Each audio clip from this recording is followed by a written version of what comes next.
মধ্যপ্রাচ্যে চলমান উত্তেজনার মধ্যে যুক্তরাষ্ট্র ও ইরানের সম্ভাব্য এক চুক্তিকে ঘিরে নতুন করে আলোচনা শুরু হয়েছে।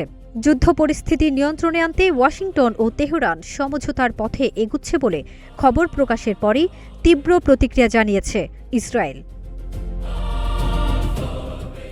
আন্তর্জাতিক বিভিন্ন গণমাধ্যমের তথ্য অনুযায়ী মার্কিন প্রেসিডেন্ট ডোনাল্ড ট্রাম্প ২৪শে মে সম্ভাব্য চুক্তির খসড়া আনুষ্ঠানিকভাবে ঘোষণা দিতে পারেন। প্রস্তাবিত এই সমঝোতায় বলা হয়েছে, ইরান গুরুত্বপূর্ণ হরমুজ প্রণালী উন্মুক্ত রাখবে যাতে আন্তর্জাতিক জাহাজ স্বাভাবিকভাবে চলাচল করতে পারে। এর বিনিময়ে যুক্তরাষ্ট্র ইরানের উপর থাকা নৌ অবরোধ শিথিল করবে। এতে তেল রপ্তানির নিষেধাজ্ঞা সাময়িকভাবে স্থগিত করবে এবং জব্দ করা কিছু অর্থ ছাড় দেবে। তবে এই চুক্তিকে মোটেও ইতিবাচকভাবে দেখছে না ইসরায়েল। দেশটির এক কর্মকর্তা নাম প্রকাশ না করার শর্তে জানান, এই সমঝোতা ইরানকে ভবিষ্যতে হরমুজ প্রণালীকে কৌশলগত অস্ত্রে পরিণত করার সুযোগ করে দেবে।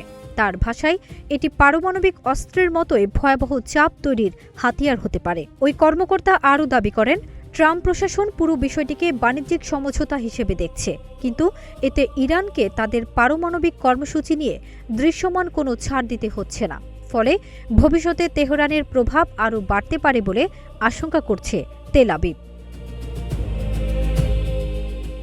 বিশ্লেষকদের মতে, ইসরায়েল প্রায়ই সরাসরি অবস্থান না জানিয়ে অজ্ঞাত সূত্রের মাধ্যমে বার্তা দেয়, আর এমন বার্তার পেছনে অনেক সময় প্রধানমন্ত্রী বেঞ্জামিন নেতানিয়াহুর ঘনিষ্ঠ মহলের ইঙ্গিত থাকে। ফারজানা নিকিতা, নাগরিক প্রতিদিন।